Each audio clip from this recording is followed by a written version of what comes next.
Hello everyone, welcome to my channel PK commerce study. तो friends, आज के इस वीडियो में आप लोगों के लिए बिजनेस स्टडीज़ का एक वेरी इंपॉर्टेंट क्वेश्चन लेकर आई हूँ चैप्टर 5 का, जो कि ये क्वेश्चन बहुत बार एग्जाम में आया हुआ क्वेश्चन है फ्रेंड्स, और आप लोगों के एग्जाम के लिए भी ये क्वेश्चन बहुत ही ज़्यादा इंपॉर्टेंट है। तो आज का क्वेश्चन है, संगठन क्या है, इसकी अर्थ, परिभाषा एवं अवधारणा बताएं। तो ये क्वेश्चन बहुत ही ज़्यादा इंपॉर्टेंट क्वेश्चन है फ्रेंड्स। आप लोगों को मैं बहुत ही सरल शब्दों में आप लोगों को समझाऊंगी ताकि आप लोगों को बहुत ही अच्छे से याद हो जाए। तो वीडियो के लास्ट तक बने रहिएगा, वीडियो को स्किप नहीं कीजिएगा फ्रेंड्स, नहीं तो फिर आप लोगों को अच्छे से समझ में नहीं आएगा। तो फ्रेंड्स, अगर आप पहली बार हमारे इस चैनल पर विजिट किए तो सबसे पहले आप हमारे इस चैनल को लाइक करें, सब्सक्राइब करें और बेल बटन पर क्लिक करके ऑल पर क्लिक जरूर कर लीजिएगा, ताकि जब भी मैं वीडियो अपलोड करूंगी तो इसका नोटिफिकेशन सबसे पहले आपको मिल पाएगा फ्रेंड्स। क्योंकि फ्रेंड्स, इस चैनल पर मैं हमेशा आप लोगों के लिए कॉमर्स से रिलेटेड जितने भी आप लोगों के थ्योरी सब्जेक्ट है, वे सभी के इंपॉर्टेंट क्वेश्चंस इस चैनल के माध्यम से आप लोगों को कवर कर देती हूँ, जो कि आप लोगों के एग्जाम में बहुत ही ज़्यादा हेल्प मिलता है फ्रेंड्स।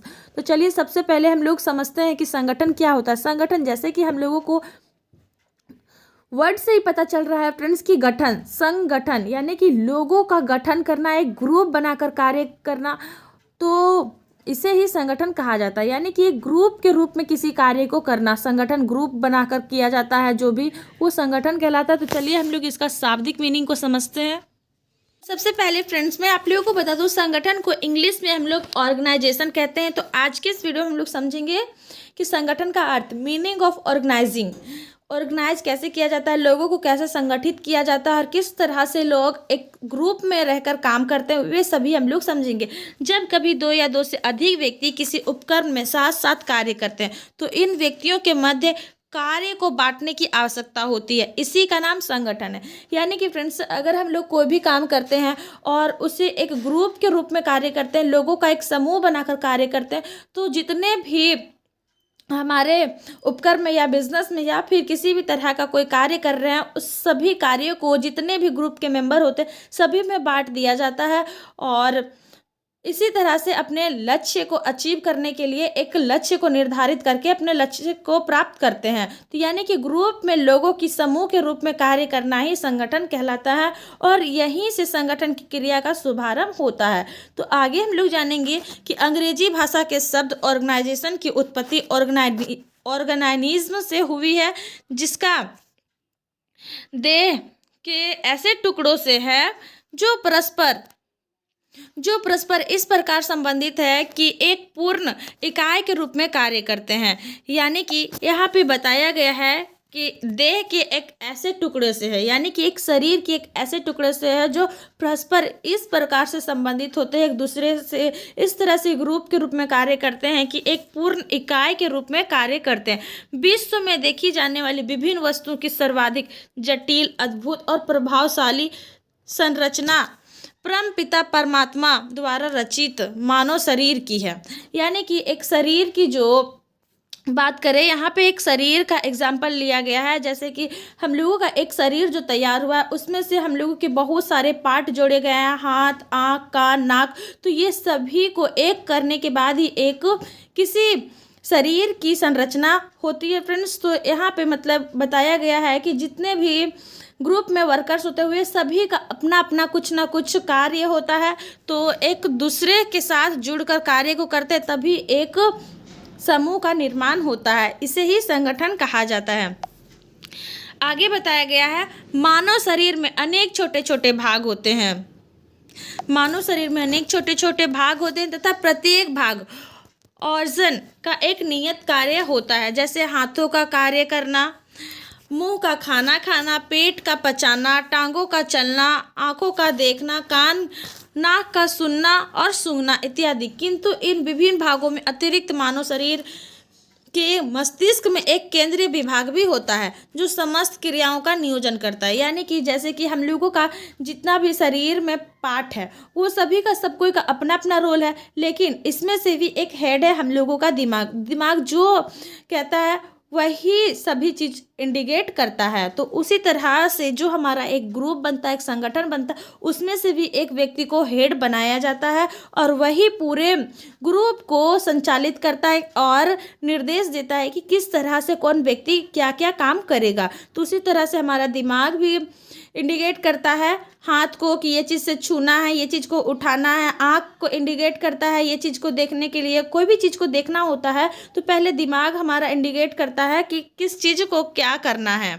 तो उसी तरह से ग्रुप में भी एक लीडर बनाया जाता है और उसी के द्वारा निर्देशन नियंत्रण किया जाता है पूरे ग्रुप का, तथा उन समस्त पर्याप्त नियंत्रण रखता है। यानी कि जितने भी कार्य किए जाते हैं वे सभी का नियंत्रण एक व्यक्ति के द्वारा किया जाता है जो संचालक होता है। विभिन्न व्यक्तियों और समूहों तथा विभागों के प्रभाव, पूर्व समाकलन तथा समन्वय स्थापित करने की कला को ही वाणिज्य की भाषा में संगठन कहते हैं। उदाहरण के रूप में यहाँ समझाया गया है फ्रेंड्स कि जब हमारे मस्तिष्क में कोई विचार पैदा होता है तो उसको क्रियान्वित करने के लिए शरीर के सभी भाग क्रियाशील हो जाते हैं। यानी हमारे दिमाग में कोई भी बात आता है, कोई भी विचार पैदा होता है तो उसके लिए उसको किस तरह से करना है, इस तरह से अलग अलग भागों में बढ़ जाता है। जैसे कि हमें किसी चीज़ को खाना है तो हमारा मुंह काम करता है, किसी चीज़ को देखना है तो आँख का काम करना होता है, और अगर कुछ सुनना है तो कानों का हम लोग इस्तेमाल करते हैं। तो उसी तरह से संगठन में भी सभी व्यक्तियों का अपना अपना काम होता है। निष्कर्ष के रूप में संगठन प्रबंध तंत्र है जिसके माध्यम से प्रबंधक अपना कार्य को संपन्न करता है। चलिए फ्रेंड्स, अब हम लोग समझते हैं कि संगठन की अवधारणा, ऑर्गेनाइजेशन के कॉन्सेप्ट्स को समझते हैं हम लोग। चलिए सबसे पहले हम लोग तकनीकी के अप्रोच से समझते हैं। तकनीकी दृष्टि से संगठन की अवधारणा, संगठन की अवधारणा को दो अर्थ में बांटा गया है, यानी कि निम्नलिखित दो अर्थ निकल कर आते हैं। प्रथम, संगठन एक संरचना है अर्थात व्यक्तियों के बीच के निर्धारित संबंधों का एक अंतर्जाल होता है, जबकि द्वितीय में यहाँ बताया गया संगठन एक प्रक्रिया है, एक प्रबंधकीय कार्य है जिसके द्वारा विभिन्न क्रियाओं का समूहीकरण किया जाता है और अधिकार सत्ता के भार अर्पण के माध्यम से अधिकारी अधीन संबंधों की स्थापना की जाती है। संगठन की प्रमुख अवधारणाएं निम्नलिखित है। तो चलिए हम लोग अब आगे जानते हैं कि संगठन की प्रमुख अवधारणा यानी कि कंसेप्ट क्या क्या है। तो पहला कंसेप्ट आता है समूह की अवधारणा यानी कि ग्रुप कंसेप्ट्स। तो यहाँ पे कुछ विद्वानों के द्वारा कुछ परिभाषाएं दी गई है समूह अवधारणा की। तो यहाँ पे मैकफार्लैंड, मुन्ने एवं रेले और आर.सी. डेविस, चेस्टर, आई. बर्नार्ड इत्यादि विद्वानों के अनुसार संगठन मूलतः व्यक्तियों का समूह है। यानी कि इन लोगों का सभी कोई का कहना है कि जो संगठन किया जाता है वो व्यक्तियों के एक समूह को कहा जाता है। यानी कि जो समूह बनाकर एक या दो से अधिक व्यक्ति एक ग्रुप में रहकर किसी कार्य को करते हैं, किसी निश्चित उद्देश्य या उद्देश्यों की प्राप्ति के लिए मिलकर कार्य करते हैं, तो उसे ही संगठन कहा जाता है। एक संगठन उस समय अस्तित्व में आ जाता है जब कुछ लोग निश्चित उद्देश्य की प्राप्ति के लिए मिलजुल कर कार्य करने के लिए सहमत होते हैं। बिना व्यक्तियों का समूह संगठन का कोई अर्थ नहीं है। यानी कि जहाँ पर भी दो या दो से अधिक व्यक्ति किसी निश्चित उद्देश्य को प्राप्त करने के लिए मिलकर कार्य कर रहे हैं तो वो संगठन ही कहलाएगा, और अगर कोई ग्रुप ना हो तो वो संगठन का कोई अर्थ ही नहीं रह जाएगा। नेक्स्ट पॉइंट आता है फ्रेंड्स कि संबंधों की संरचना की अवधारणा यानी कि संबंधों की संरचना यानी कि रिलेशंस किस तरह से होता है लोगों के बीच में। EFL प्रेच एंड AW विक्सबर्ग तथा पीटर F ड्रकर इत्यादि विद्वानों के अनुसार संगठन संबंधों की संरचना है। यानी कि लोगों के बीच में एक रिलेशन को किस तरह से एक स्ट्रक्चर में काम करवाना, एक स्ट्रक्चर देकर काम करवाया जाता है, तो उसे ही संगठन कहा जाता है। यानी कि ये सभी जितने भी विद्वानों ने संगठन की परिभाषा दी है, संगठन की अवधारणा की, तो जिनमें से ये लोग कर्तव्य एवं दायित्व का निष्पादन करते हैं। अपना अपना जो कर्तव्य होता है, दायित्व होता है, वो सभी को निर्वाह करता है। संबंधों की संरचना करके संगठन क्रियाओं के क्षेत्र में रचना करता है। यानी कि जितने भी रिलेटिव होते हैं, यहाँ पे कामों से रिलेशन होते हैं, वे सभी की एक ग्रुप होती है और उस कार्यों को अलग अलग भागों में बांट दिया जाता है। अगला पॉइंट आता है तीसरा नंबर कंसेप्ट कार्यात्मक अवधारणा यानी कि फंक्शनल कंसेप्ट क्या होता है एक संगठन का। तो कार्यात्मक अवधारणा के अनुसार संगठन प्रबंध का एक प्राथमिक कार्य है। यानी कि फ्रेंड्स जो कार्यात्मक यानी जो भी कार्य किए जाते हैं ये संगठन का ही एक मुख्य कार्य होता है और प्रथम कार्य होता है, क्योंकि जब लोग एक दूसरे के साथ इकट्ठा होते हैं, मिलजुल कर कार्य करते हैं, तो उनका मेन पर्पस होता है मिलकर कार्य करना है। इसीलिए कहा गया है कि कार्यात्मक अवधारणा संगठन की प्राथमिक कार्य है, जो उत्पादन के विभिन्न साधनों को निर्धारित लक्ष्यों को प्राप्त करने के लिए एकत्रित करता है। इस कार्य का निष्पादन करके संगठन मान्य और गैर मान्य संसाधनों को प्रबंधकीय इकाई की स्थापना हेतु आपस में मिलाता है।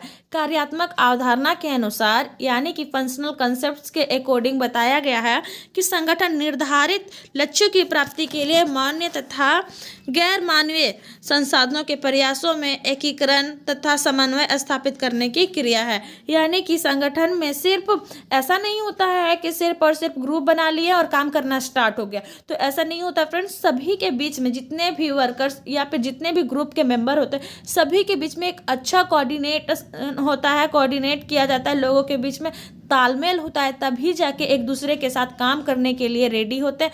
फिर मिलजुल कर सभी अपने लक्ष्य को अचीव करने में अपने अपने कामों पे बिजी हो जाते हैं। चलिए आगे हम लोग समझते हैं फोर्थ नंबर अवधारणा पे क्या है, प्रक्रिया अवधारणा यानी कि प्रोसेस कंसेप्ट्स। संगठन की इस अवधारणा के अनुसार संगठन किसी उपक्रम के सदस्यों के मध्य संबंधों को स्थापित करने की प्रक्रिया है। यानी कि जितने भी मेंबर्स हैं वे सभी के बीच में एक रिलेटिव यानी कि रिलेशन को स्थापित किया जाता है कि सभी एक दूसरे के साथ मिलजुल कर काम करें। संबंधों की स्थापना सत्ता तथा दायित्व के रूप में स्थापित की जाती है। संगठन के प्रत्येक सदस्य जितने भी होते हैं वे सभी को निष्पादन करने के लिए विशिष्ट दायित्व और कर्तव्य दिया जाता है और उक्त दायित्व अथवा कर्तव्य को पूरा करने के लिए सत्ता प्रदान की जाती है। यानी कि जितने भी मेंबर्स होते हैं वे सभी को अपना अपना काम दिया जाता है। जो जिस कैटेगरी के होते हैं अपने स्किल के बेस पे अपने कार्यों को करते हैं, तो वे सभी को अपना अपना दायित्व दे दिया जाता है और उसी के बेस पे अपने काम को करते हैं।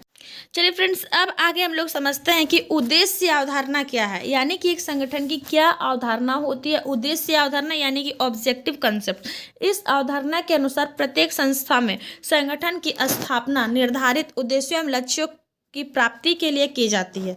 यानी कि जो भी ग्रुप बनाया जाता है संस्था में, तो वो सभी का एक ही उद्देश्य होता है, अपना लक्ष्य को प्राप्त करना, और संगठन सदैव उद्देश्यों से संबंधित होता है। यानी कि जब भी संगठन बनाया जाता है तो उसका कुछ ना कुछ एक एम होता है, एक गोल होता है, तभी वो एक दूसरे के साथ मिलजुल कर काम करते हैं।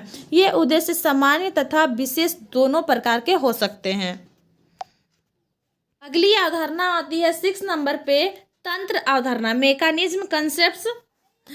क्लॉड एस जॉर्ज जूनियर के अनुसार संगठन प्रबंध का तंत्र है। यानी कि जो संगठन किया जाता है वो प्रबंध के लिए बहुत ही महत्वपूर्ण होता है। जब भी प्रबंध किया जाता है तो उसमें लोगों की आवश्यकता हमेशा होती है। इसीलिए बताया गया है कि संगठन प्रबंध का तंत्र है जिसका उद्देश्य प्रबंध के कार्यों को अधिक सुविधाजनक बनाना होता है। यानी कि प्रबंध में जितने भी संगठन में कार्य करते हैं, तो इस तरह से संगठन में कार्य करने से जो प्रबंध का कार्य होता है आसान हो जाता है। संगठन प्रबंध का एक ऐसा तंत्र है जिसके द्वारा प्रबंध उपक्रम के सभी क्रियाओं को निर्देशित करता है, समन्वित करता है और नियंत्रित भी करता है। चलिए फ्रेंड्स, अब आगे हम लोग समझते हैं डिफिनेशन ऑफ ऑर्गेनाइजेशन और ऑर्गेनाइजिंग। यानी कि ऑर्गेनाइजेशन को ही ऑर्गेनाइजिंग कहा जाता है। आगे जानेंगे हम लोग कि संगठन की परिभाषा क्या है। संगठन शब्द एक अत्यंत विस्तृत शब्द है, यानी कि बहुत ही बड़ा शब्द है। ये शब्द से प्रचलित है। दुनिया के जितने भी लोग हैं, आधा से ज़्यादा जितने भी हैं, सभी एक ग्रुप में काम करना बहुत ही ज़्यादा पसंद करते हैं। अतः इसकी कोई एक ऐसी परिभाषा देना कठिन है जो सर्वमान्य हो। विभिन्न विद्वानों ने संगठन शब्द की विभिन्न परिभाषाएं दी हैं। इनमें से कुछ प्रमुख परिभाषाएं निम्नलिखित है। तो चलिए आगे हम लोग जानते हैं कि कौन कौन सी परिभाषा हैं। तो जी.ई. मिलवर्ड के अनुसार, जी.ई. मिलवर्ड का कहना है कि कर्मचारी कार्य और कर्मचारी समुदाय का मधुर संबंध संगठन कहलाता है। यानी कि जो कार्य किया जाता है, कार्यों के बीच में कर्मचारियों का जो समुदाय होता है, ग्रुप होता है, उन लोगों के बीच में एक अच्छा तालमेल, मधुर संबंध जो होता है, उसे ही संगठन कहा जाता है। नेक्स्ट आता है मैकफार्लैंड के अनुसार। मैकफार्लैंड का कहना है एक निश्चित व्यक्ति समूह के द्वारा लक्ष्यों की प्राप्ति हेतु की जाने वाली कार्यों का ही संगठन है। यानी कि मैकफार्लैंड कहते हैं कि एक जो ग्रुप का निश्चित उद्देश्य होता है, जितने भी व्यक्ति निश्चित किए जाते हैं ग्रुप में, वे सभी का एक ही गोल होता है कि लक्ष्यों की प्राप्ति हेतु किए जाने वाले जितने भी कार्य हैं वे सभी संगठन में ही किए जाते हैं। थर्ड नंबर पॉइंट में आता है तीसरे, हेने के अनुसार किसी सामान्य उद्देश्य की प्राप्ति के लिए विशिष्ट अंगों का संयोजन ही संगठन कहलाता है। यानी कि हेने के अनुसार सामान्य उद्देश्य यानी भी कोई भी सामान्य उद्देश्य तथा उद्देश्यों की जो प्राप्ति के लिए विशिष्ट अंग होते हैं वे मैत्रीपूर्ण संयोजन ही संगठन कहलाता है। नेक्स्ट आता है डेविस के अनुसार। डेविस का कहना है कि जो संगठन किया जाता है मूलतः व्यक्तियों का समूह होता है जो कि नेता के निर्देशन में सामान्यतः उद्देश्यों की पूर्ति हेतु सहयोग होता है। खासतौर से नेता जितने भी राजनीतिक की में जाए तो वो हमेशा ग्रुप में ही काम किए जाते हैं और नेता के द्वारा जो निर्देशन दिया जाता है वही कार्य को किया जाता है। नेक्स्ट आता है उर्विक के अनुसार। उर्विक किसी कार्य के संपादित करने के लिए किन किन क्रियाओं को किया जाना है इसका निर्धारण करना एवं व्यक्तियों के बीच उन क्रियाओं का वितरण की व्यवस्था करना ही संगठन कहलाता है। नेक्स्ट आता है मुन्ने तथा रेले के अनुसार संगठन सामान्य हितों की पूर्ति के लिए बनाया गया मनुष्यों का एक समुदाय है। अगला आता है हेराल्ड कुंटज और ओडोनेल के शब्दों में आधुनिक युग में अनेक घटकों के सहयोग से उत्पादन किया जाता है। इन विभिन्न घटकों में प्रभावी सामंजस्य स्थापित करना ही संगठन कहलाता है। तो फ्रेंड्स, उम्मीद है आप लोग बहुत ही अच्छे से संगठन के मीनिंग को समझें, इसके अवधारणा और परिभाषाएं को भी अच्छे से समझें। तो आज के लिए इतना ही। अगर वीडियो पसंद आए तो वीडियो को लाइक जरूर करें, सब्सक्राइब भी करें और अपने फ्रेंड्स के साथ भी शेयर जरूर करें। Thank you.